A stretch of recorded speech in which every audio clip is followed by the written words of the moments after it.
My name is Zephira Blackwood, 28, and last Sunday, my parents calmly finished their roast chicken before announcing I had 48 hours to move out of my childhood home.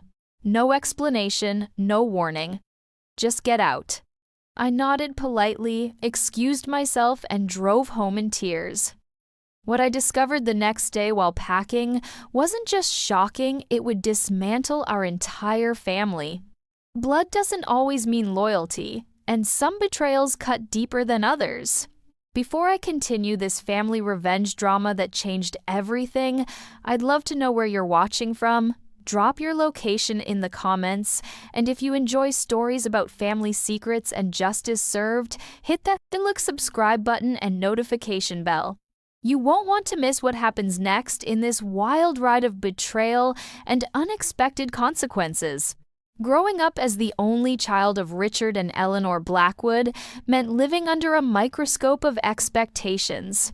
Dad, the respected investment banker whose handshake closed million-dollar deals, and Mom, the socialite whose charity galas made the local news, they had my life mapped out before I took my first steps.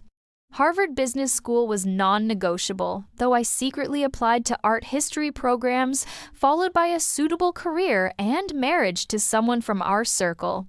Their approval was oxygen, and I spent most of my life holding my breath. Somehow I managed to carve out a compromise. I got my art history degree, but supplemented with business courses that kept them appeased. When I landed the assistant curator position at the Westfield Gallery, they were skeptical but tolerant, especially after I started bringing notable clients to their dinner parties. By 28, I'd been promoted to full curator, specializing in contemporary American artists, and had finally earned what felt like genuine pride from my parents. Or so I thought. Our Sunday dinners remained sacred ritual. Every week at precisely 6:00 p.m., I'd arrive at their Tudor-style home in Brookhaven, the house I grew up in, and still occupied the east wing of wearing something Eleanor would deem appropriate. We'd discuss acceptable topics, my latest exhibition, their recent vacation, local politics aligned with their views only, and the accomplishments of family, friends, children against whom I was silently measured. The first signs something was wrong appeared 3 weeks ago. Mom stopped criticizing my outfit choices, normally a 5-minute assessment guaranteed upon arrival. Dad started taking calls during dinner, something previously forbidden at his own table. They exchanged glances when they thought I wasn't looking, and conversations abruptly changed when I entered rooms. I chalked it up to some charity event, drama, or country club politics, and didn't press. Last Sunday seemed normal at first.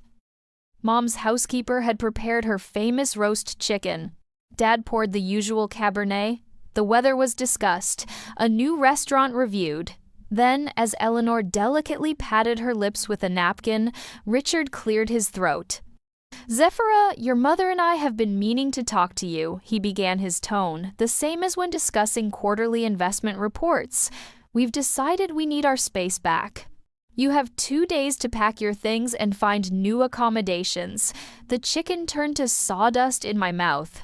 "I'm sorry, darling, you're nearly 30, Mom added, her smile, not reaching her eyes. "It's time you established your own household.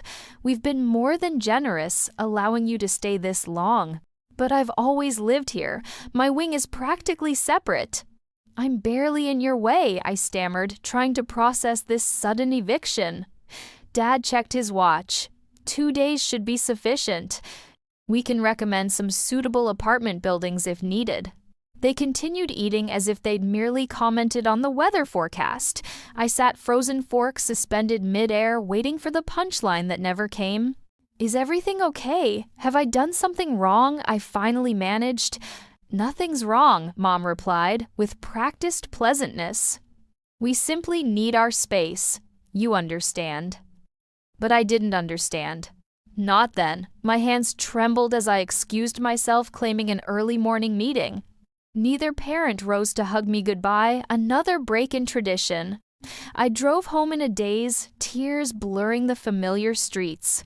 My best friend Mia took my call at 1:01 p.m., listening as I sobbed through the inexplicable eviction.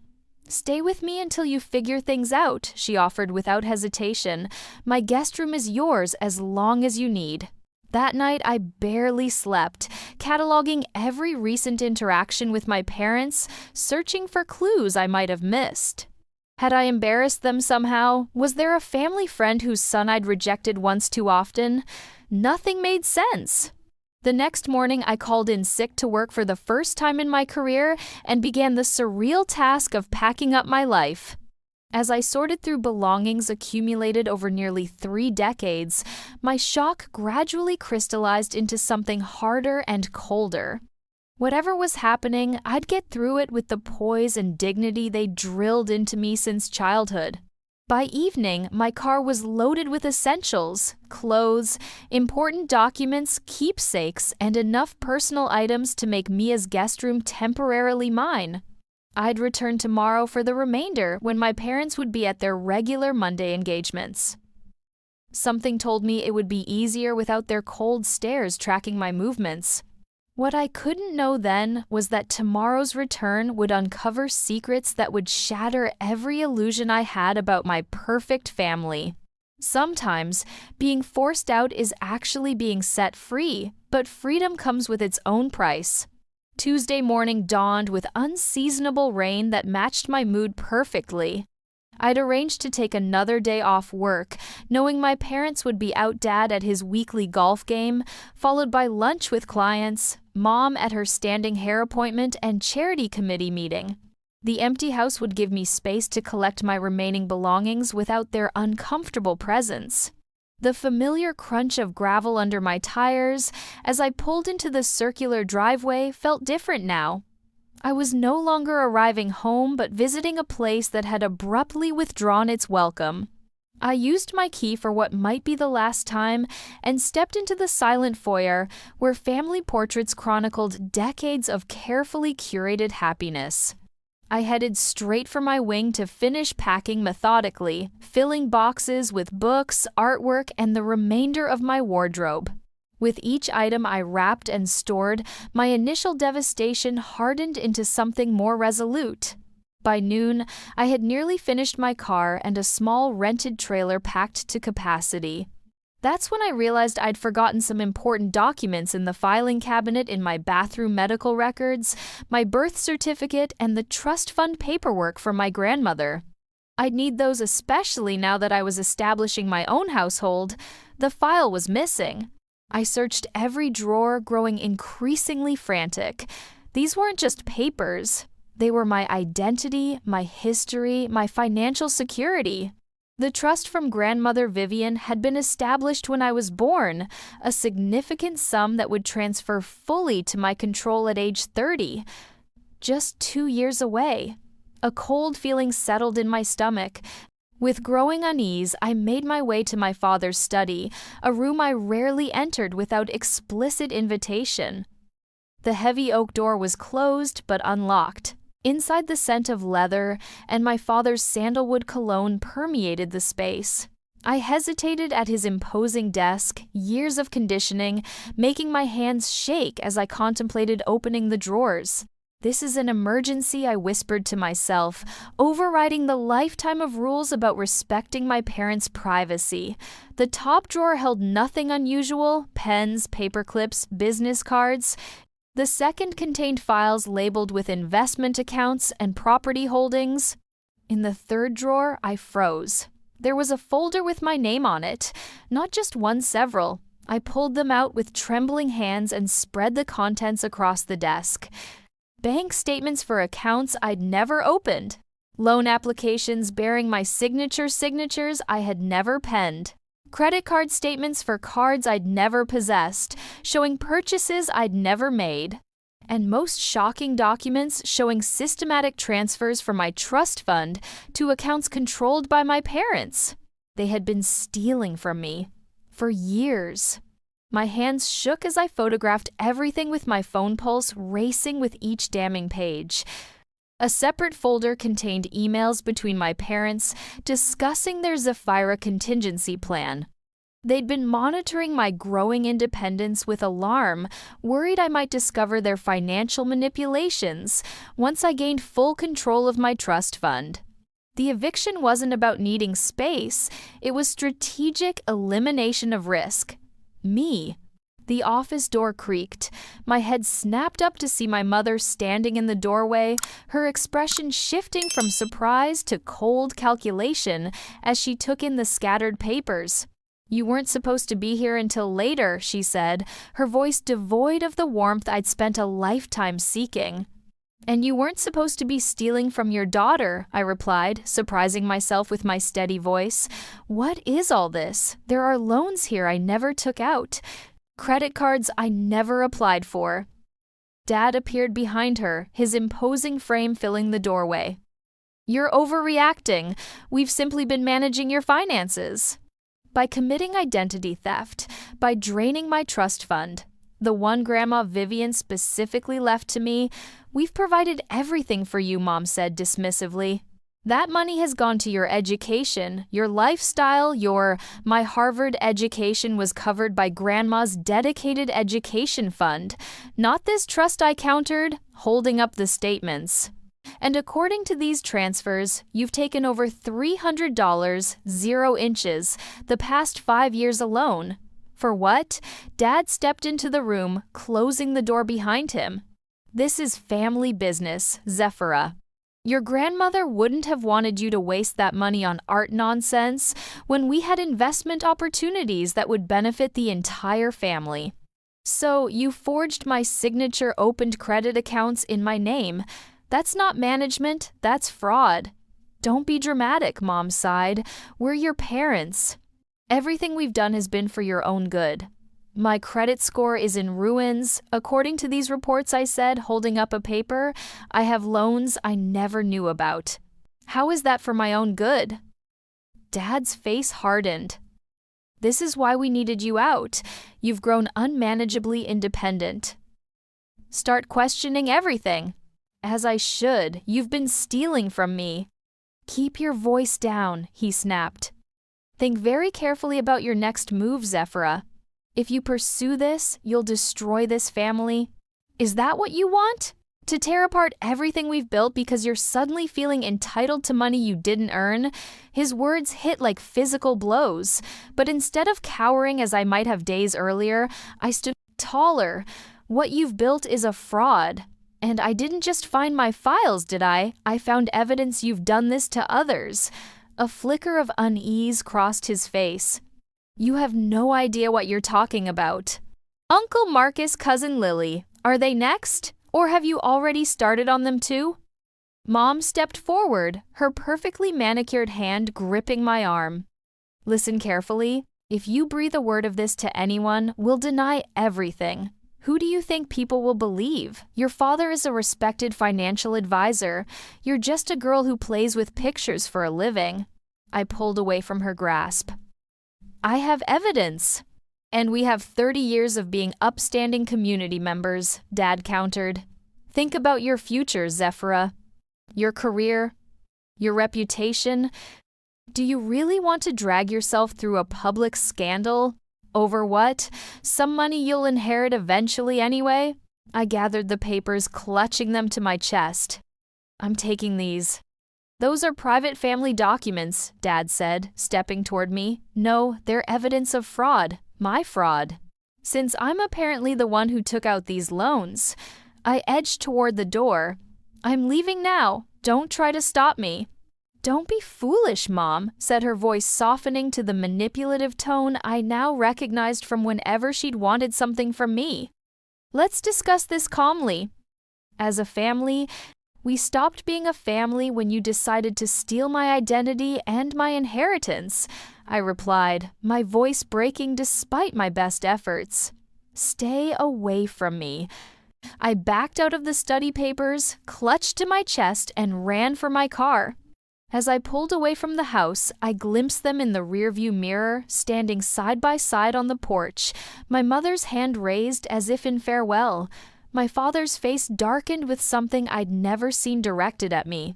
Before fear. I drove straight to Mia's apartment, my mind racing faster than my car. Everything I thought I knew about my family, my childhood, my future, had been upended in a matter of hours. The perfect parents who had shaped every aspect of my life had been systematically robbing me blind.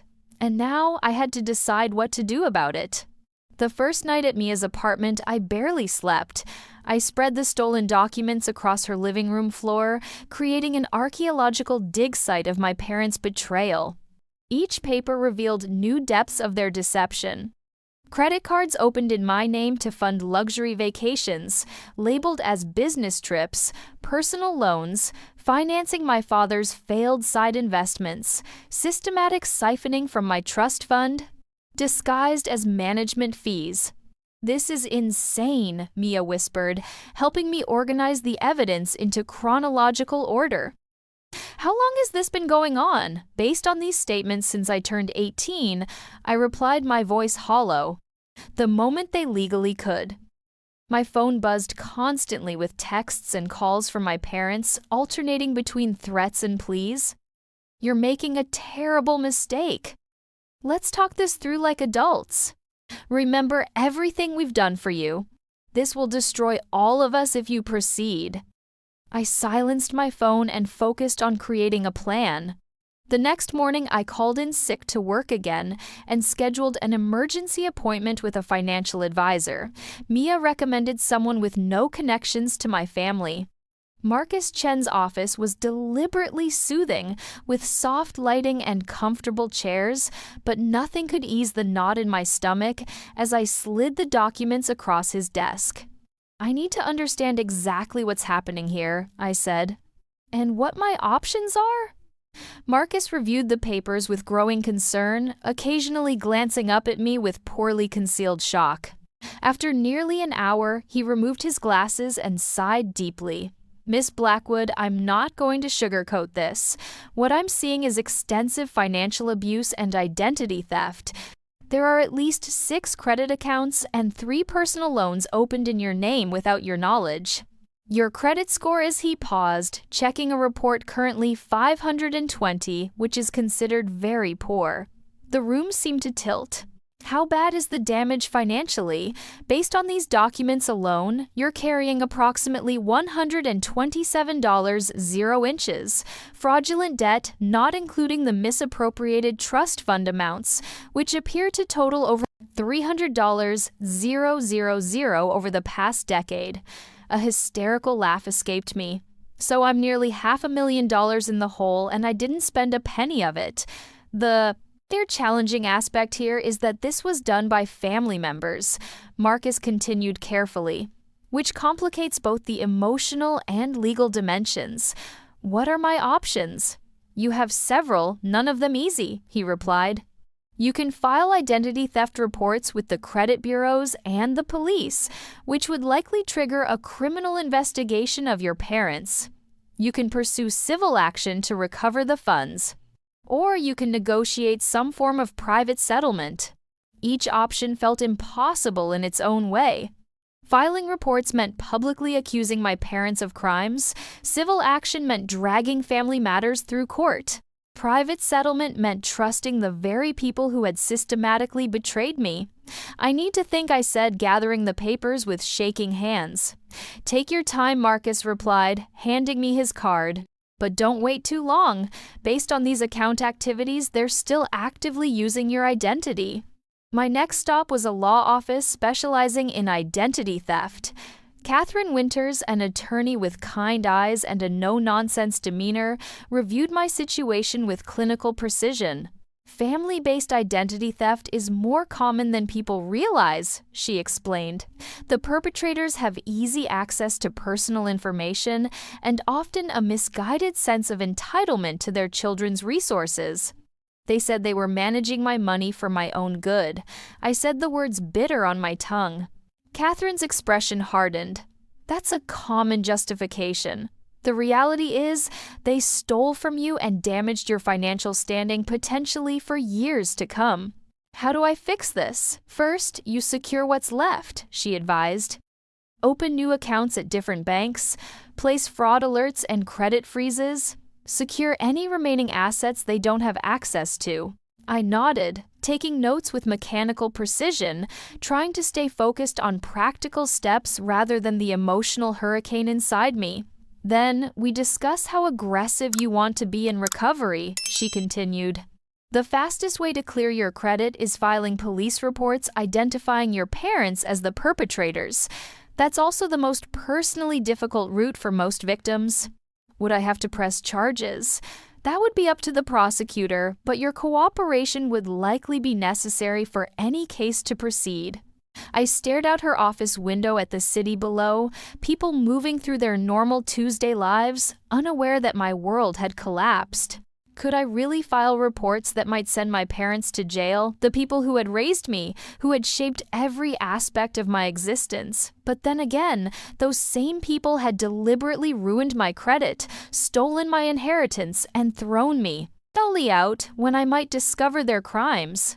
I need time to consider my options, I finally said. Catherine nodded. Take a few days, but remember they're actively causing damage every day. This continues. In the meantime, let's get those credit freezes in place immediately. The rest of the week passed in a blur of financial triage. I opened new accounts at a bank my parents had never used. I placed fraud alerts on my credit reports and froze my credit at all 3 bureaus. I changed every password and security question on every account I possessed. I even purchased a small safe for my most important remaining documents, which never left Mia's apartment. My parents' messages grew increasingly desperate. My mother left tearful voicemails about family loyalty. My father alternated between legal threats and appeals to my sense of duty. I saved each message as potential evidence, but responded to none. Mia became my lifeline, fielding calls from mutual friends who'd heard concerning things from my parents about my mental state and poor decisions. The narrative they were spinning was clear. Their daughter had suffered some kind of breakdown and was making wild accusations. They were just concerned parents trying to help their troubled child. They're trying to discredit you preemptively, Mia observed, as we shared takeout on her couch Friday night, creating reasonable doubt in case you go public. Classic Richard and Eleanor Blackwood strategy, I sighed. Control the narrative at all costs. What are you going to do? I pushed my food around with my fork. I honestly don't know. Every option feels wrong. Press charges against my own parents. Pretend nothing happened. Negotiate with people who've proven completely untrustworthy. What about other family members? Could anyone help mediate? I started to shake my head, then paused a memory. Surfacing from years ago, hushed arguments, a slammed door, and a name that became taboo in our household. Uncle Marcus, my father's only brother, who had disappeared from family gatherings when I was in high school. There might be someone, I said slowly, but I'd need to find him first. That night, I dreamed of family photo albums where the faces kept changing, morphing from smiling parents to snarling strangers and back again. I woke gasping, sheets twisted around me with a sudden clarity. Whatever happened next, I couldn't face it alone. I needed allies who understood the true nature of Richard and Eleanor Blackwood. My search for Uncle Marcus would begin tomorrow. And with it, perhaps the first step toward justice. Finding someone who deliberately disappeared from your family isn't easy, especially when that person's name was essentially banned from household conversation. All I remembered about Uncle Marcus was that he'd been an architect, had no children, and had moved out west after what my parents vaguely referred to as the disagreement when I was 16. I started with basic internet searches which yielded dozens of Marcus Blackwoods, none matching what little I knew about my uncle. Social media searches proved equally fruitless. Finally, I tried an old family email address I'd found in some of my grandmother's papers, markblack78@oldmail.com, sending a simple message, Uncle Marcus, this is Zephyrah Richards' daughter. Something has happened with my parents that I believe may be similar to your experience with them. I need your help. If this reaches you, please contact me. I included my new email and phone number, then hit send with little expectation of response. What came back within hours stunned me, Zephyra. I've been waiting for this day for 12 years. Call me immediately. Marcus. My hands trembled as I dialed the number he provided. After 2 rings, a deep voice answered, familiar yet strange, like a song heard long ago. Zephyra, he said, not a question but a statement of relief. You finally figured it out. Uncle Marcus, I breathed. You knew. Not specifically what they did to you, but that they would eventually do something. Richard and Eleanor don't change their patterns. His voice held a weariness that spoke of old wounds. Tell me everything. For the next hour, I poured out the whole story, the sudden eviction, the discovered documents, the stolen identity, and drained trust fund. Marcus listened without interruption until I finished. Classic Richard, he finally said, his voice tight with controlled anger.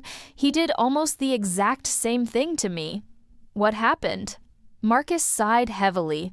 Your grandmother, my mother, left equal trusts for both Richard and me. Mine was for my architecture firm.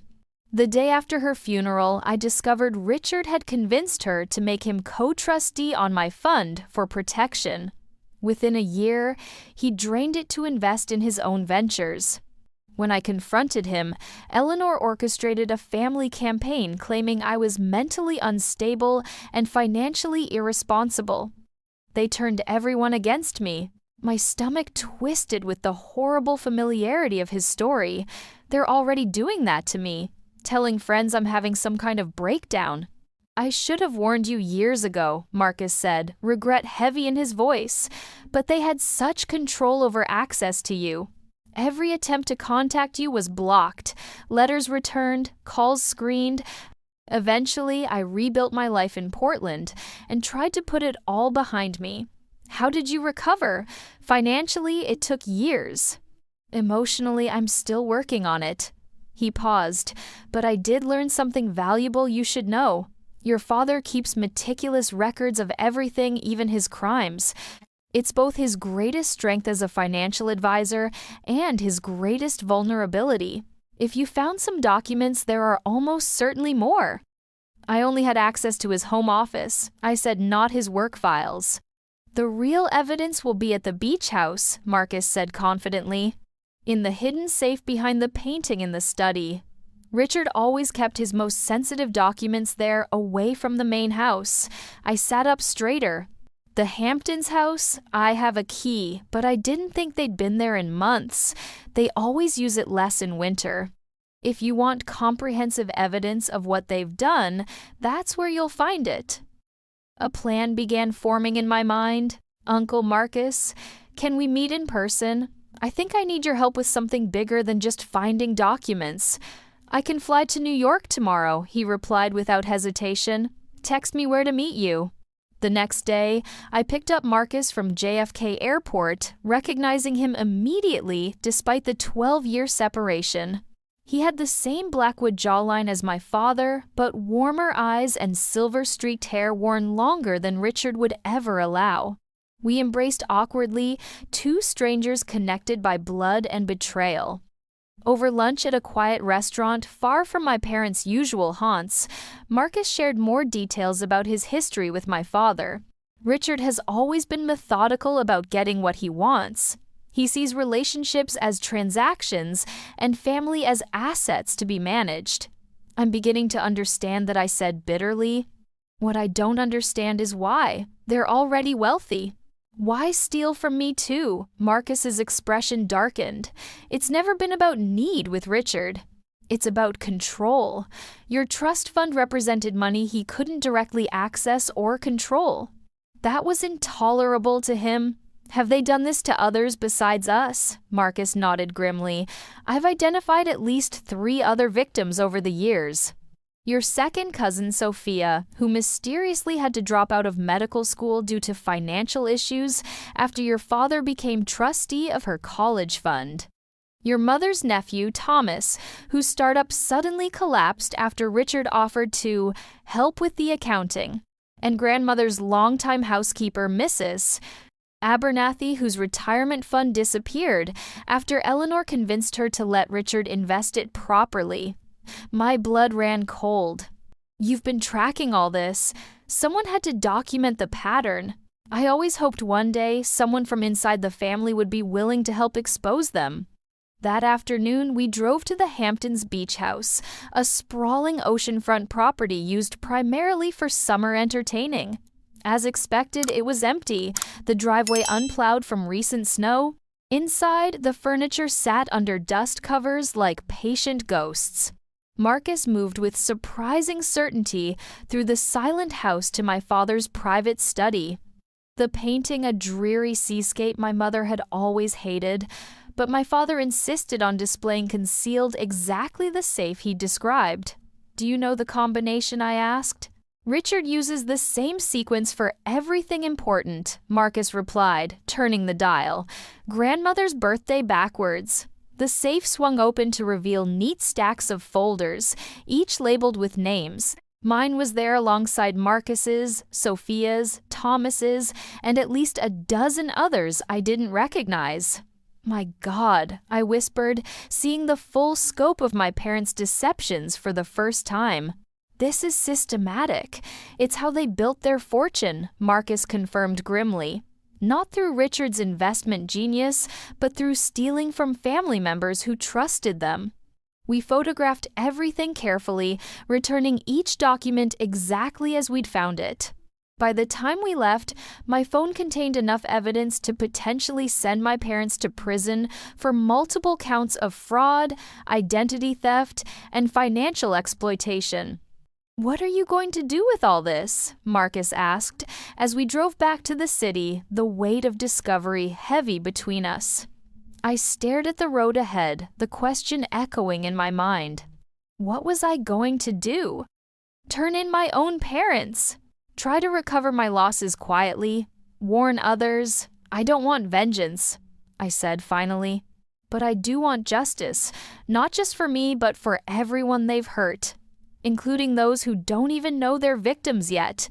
That won't be easy, Marcus warned. Richard and Eleanor have spent decades building their reputation and influence. They won't surrender it without a fight. Then we'd better prepare for one, I replied, newfound determination replacing the shock that had paralyzed me for days. Will you help me, Marcus? Covered my hand with his. That's why I've been waiting 12 years, kiddo. As we returned to the city, I felt something I hadn't experienced since finding those first documents, hope. I wasn't alone in this fight anymore, and for the first time I was beginning to believe I might actually win it. Hey everyone, I need to pause here for a moment. This family drama is about to reach its turning point, and I want to make sure you're still with me. If you're feeling the tension building like I am, hit that like button to let me know. Have you ever discovered someone close to you wasn't who they seemed? I'm reading all your comments, so share your experiences below. And if you're new here and want to see how this family betrayal story resolves, subscribe now because the confrontation coming up in the next part is something you definitely don't want to miss. Now, let's get back to what happens when Zephra finally faces her parents with what she knows. Armed with evidence and Uncle Marcus's support, I spent the next week building what my father would have called a comprehensive strategy. The irony wasn't lost on me. I was using the very methodical approach he'd taught me now turned against him. Mia jokingly called it Operation Family Justice, but the weight of what I was undertaking felt anything but humorous. My first step was securing what remained of my assets. With Catherine's legal guidance, I filed formal disputes for every fraudulent account in my name, submitting copies of the forged applications with detailed explanations of the identity theft. I opened new accounts at an entirely different bank with security measures that would make Fort Knox seem welcoming. I changed my phone number, email address, and all passwords using a complex system that would be impossible for my parents to guess. The second phase involved quiet outreach to the other victims we'd identified. Marcus made the initial contacts, approaching each person with the gentle suggestion that they might want to review their financial connections to Richard and Eleanor Blackwood. Many were reluctant at first, the same family loyalty that had kept me silent for years working its insidious magic. But when presented with copies of their own documents from my father's secret safe, their reluctance quickly transformed into anger and cooperation. Sophia had lost her medical school funding and ended up with $87 0-inches student loans she never took out. Thomas's startup hadn't simply failed, my father had systematically drained its accounts while serving as financial advisor. Mrs. Abernathy, now 78, was living in a tiny apartment instead of the comfortable retirement home she'd saved for all her life. Each story strengthened my resolve and added another ally to our growing coalition. By Wednesday, we had formed a core group of 7 victims, with documented losses totaling over $1.2 million. Catherine organized a meeting at her office where we shared information, compared tactics used against us, and developed a unified approach. The pattern was always the same. Gain trust, obtain access, drain resources, discredit the victim if they raised concerns. They're still active, Sophia pointed out, showing recent credit inquiries on her report. They haven't stopped even with you investigating. Because they don't think they'll face consequences, Marcus explained. They never have before. My phone buzzed with yet another message from my mother. Zephira, this silence is childish and hurtful. Your father and I are concerned about your mental state. Dr. Winters has an opening tomorrow if you'd like us to make an appointment. I showed the message to Catherine, who shook her head. Classic Darvo deny attack, reverse victim and offender. They're positioning themselves as concerned parents and you as the unstable one. What's our next move? Thomas asked, his former entrepreneurial confidence shattered by my father's betrayal. Catherine laid out 3 potential strategies: civil lawsuits seeking financial recovery, criminal complaints pursuing justice through the legal system, or a carefully orchestrated family intervention that might avoid public exposure while still achieving restitution. The decision ultimately rests with each of you individually, she explained. You can act separately or as a group, but a coordinated approach will likely be more effective. We voted unanimously for a combined approach, beginning with a formal family intervention where we would present our evidence and demands, followed by legal action if they refused to cooperate. The timing was perfect. My parents' annual spring garden party was scheduled for Saturday, an event where extended family and close friends gathered to celebrate the end of winter. It would be the ideal setting to ensure they couldn't simply dismiss our claims as one person's delusion. Marcus made the calls to key family members, requesting their early arrival for an important family discussion. Most agreed, curious about the mysterious return of Richard's estranged brother. I spent hours preparing a presentation of evidence, clear, concise, and devastating in its methodical documentation of decades of financial abuse.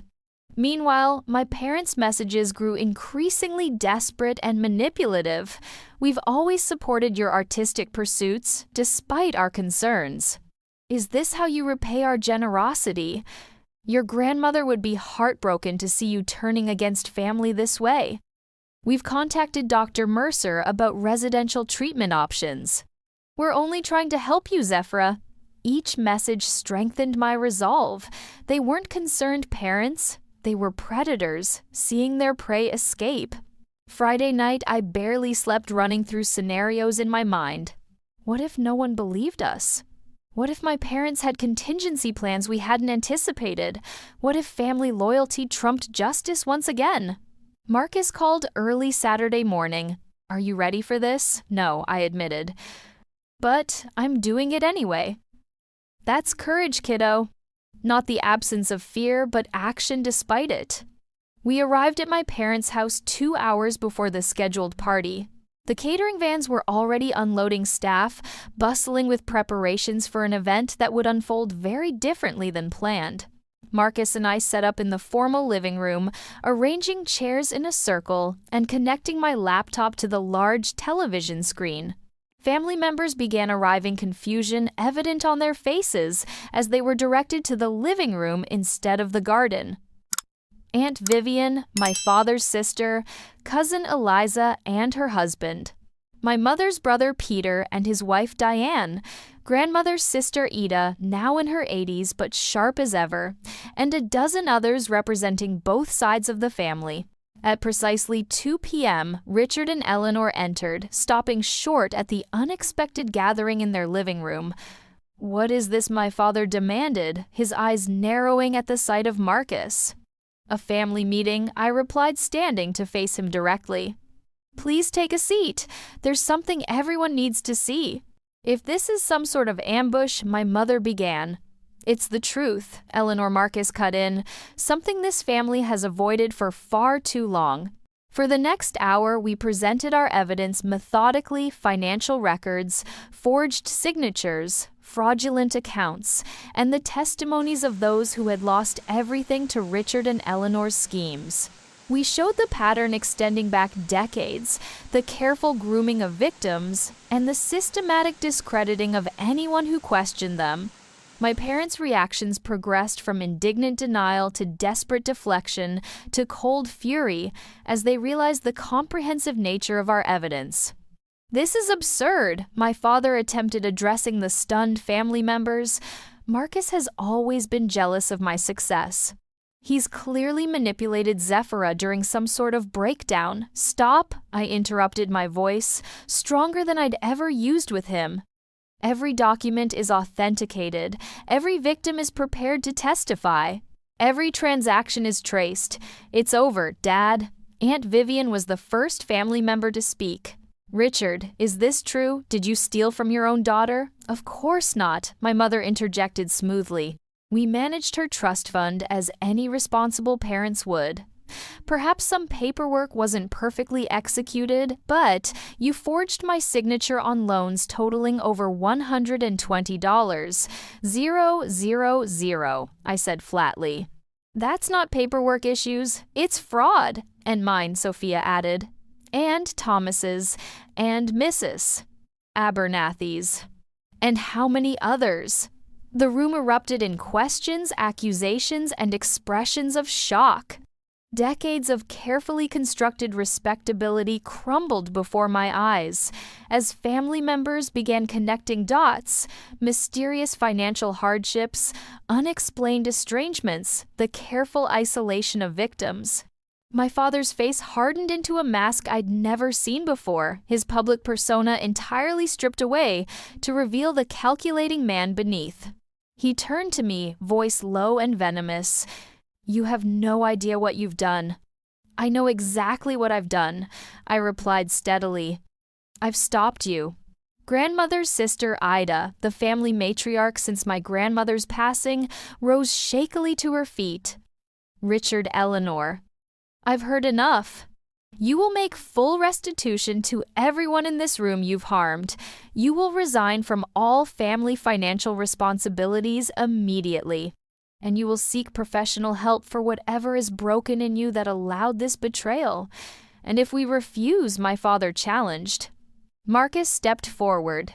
"Then on Monday morning, Catherine Winters will file criminal complaints on behalf of all 7 core victims, with copies of every document you so meticulously preserved in your beach house safe.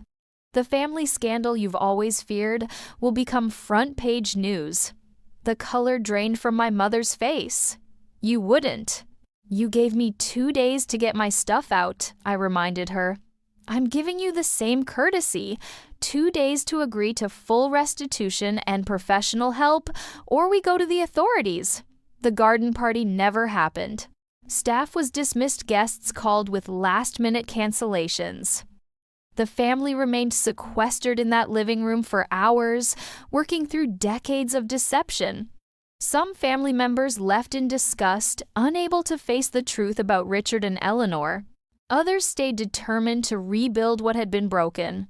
By evening, my parents sat isolated on their expensive sofa, their carefully constructed world in ruins around them.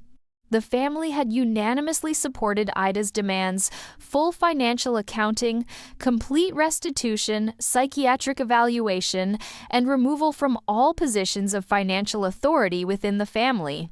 As I prepared to leave, my father called out, "Zephyra, you realize you've destroyed this family." I turned to face them one last time. "No, Dad, you did that. I'm just picking up the pieces." The following week unfolded like a surreal dream, or perhaps the awakening from one. My parents, under the watchful eyes of family-appointed trustees, began the humiliating process of documenting every financial transaction they'd conducted on behalf of family members over the past 20 years. The scope of their deception proved even larger than we'd initially discovered.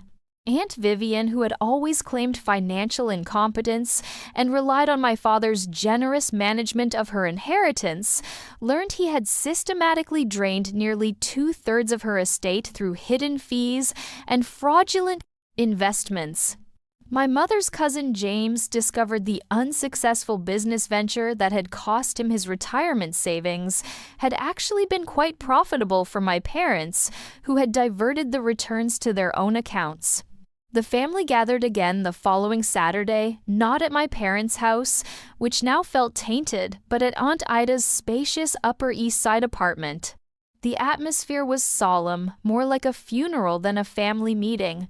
In many ways, we were burying something the illusion of who Richard and Eleanor Blackwood had pretended to be.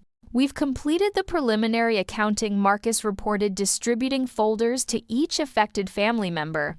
"Based on available records and conservative estimates of growth, these are the amounts owed to each of you." The numbers were staggering. My parents had amassed nearly $4.3 million through their systematic exploitation of family trust and financial illiteracy. My own losses, $453, $728 from the trust fund, plus potential interest and growth, seemed almost modest compared to some of the others. How could this happen for so long without anyone noticing? Cousin Eliza asked, her voice small with disbelief. "Financial abuse thrives in secrecy," Catherine explained gently. "Each victim is isolated, made to feel they're the only one with problems. The abusers create shame and self-doubt, making it nearly impossible for victims to speak up.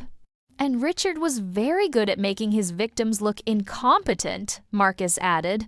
"Anyone who questioned him was portrayed as financially illiterate or mentally unstable."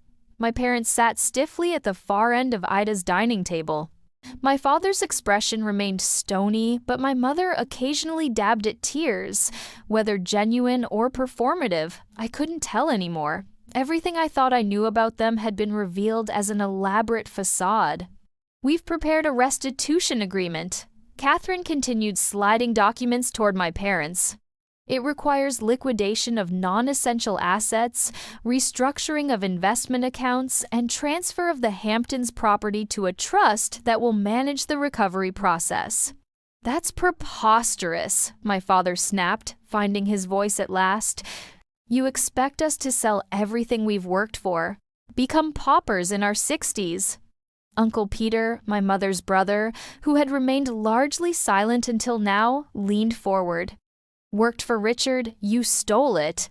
You stole from your own family, your daughter, your brother, your in-laws, even Vivian, who trusted you completely. You didn't work for anything." "We managed money none of you were capable of handling," my mother countered, her usual poise cracking under pressure. "If we hadn't stepped in, this family would have squandered every penny of grandfather's legacy on foolish ventures and impulsive purchases. Like Sophia's medical school?" I asked quietly. "Or Mrs. Abernathy's retirement? You have no idea the burden we've carried." She continued, ignoring me. "The responsibility of preserving this family's financial future." Eleanor Ida interrupted sharply. "You preserved nothing but your own lifestyle. The evidence is irrefutable. Now you have a choice: sign the restitution agreement and begin making amends, or face the legal consequences of your actions." My father's jaw worked silently, decades of careful control visibly crumbling. And if we sign what then, we're just expected to admit wrongdoing and surrender everything, not everything, Catherine clarified. The agreement leaves you your primary residence and enough assets to live comfortably, though certainly not luxuriously. The rest goes toward restitution. Additionally, you'll both enter therapy to address the underlying issues that led to this behavior. Therapy, my father scoffed. Like we're the ones with problems, Richard Marcus said wearily. Look around this room. Every person here trusted you. Every person here was betrayed by you. If you can't see that as a problem, you're even further gone than I thought. A heavy silence fell over the room. The choice before my parents was clear: accept the family's terms or face criminal charges that would likely result in prison sentences. After a tense private consultation in Ida's study, they returned and silently signed the documents Catherine had prepared. No apologies, no admissions. Just signatures that would begin the dismantling of their carefully constructed empire of lies. As the meeting concluded, family members approached me with awkward embraces and whispered apologies for not seeing what had been happening. I accepted their words with grace, but inwardly recognized a painful truth. Many had suspected something wasn't right, but had chosen the comfort of denial over the discomfort of confrontation. My mother caught my arm as I prepared to leave. "You won't ever understand until you're a parent," she said, her voice low and urgent.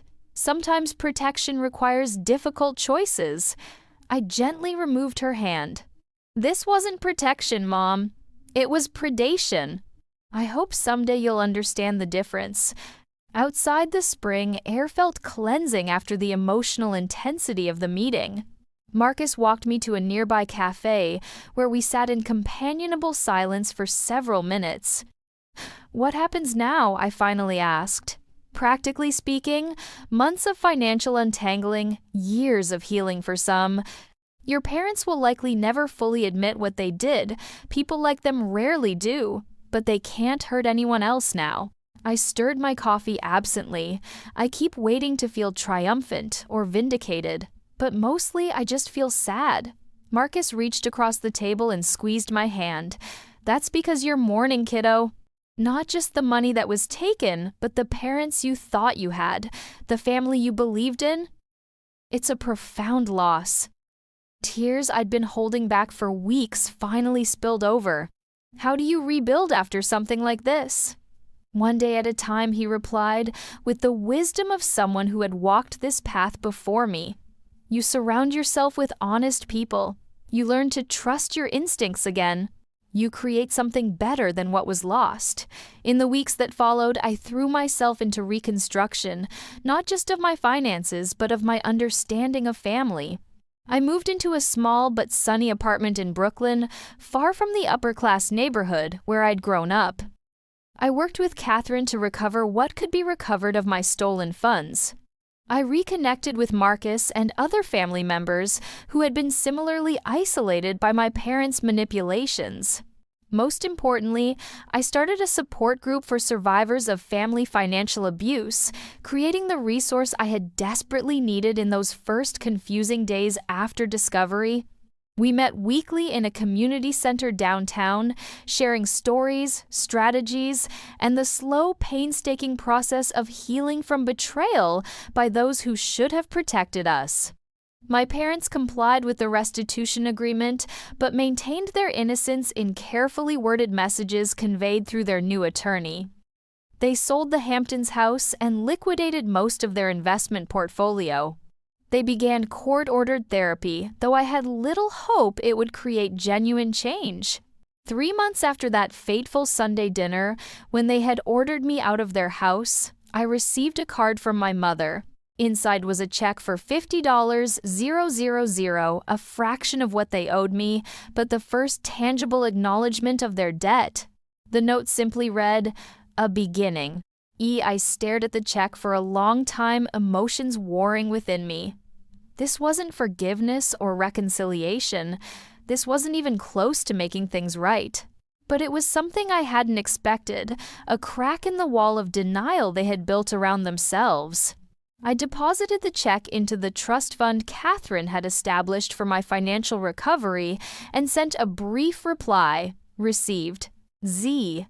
Some relationships can't be repaired, some betrayals cut too deep. But as summer bloomed across the city, I found myself no longer defined by what had been taken from me, but by what I was building in its place. Authentic connections, genuine support, and the unshakable certainty that I would never again mistake control for love. 6 months after the family dinner that changed everything, I stand in my new apartment watching autumn leaves drift past my window. My credit score has climbed from disastrous to merely poor progress worth celebrating. The Family Recovery Trust has distributed the first round of restitution payments, and my financial advisor assures me I'm on solid ground again. My parents and I maintain minimal contact through intermediaries. Some wounds are still too fresh for direct communication. Uncle Marcus visits monthly, a connection to my family history that isn't tainted by deception. Through our shared experience, we've built something neither of us had before: unconditional trust. The support group has grown to 27 members, each with their own story of family financial betrayal. Together, we're creating a guidebook I wish had existed when my world first unraveled.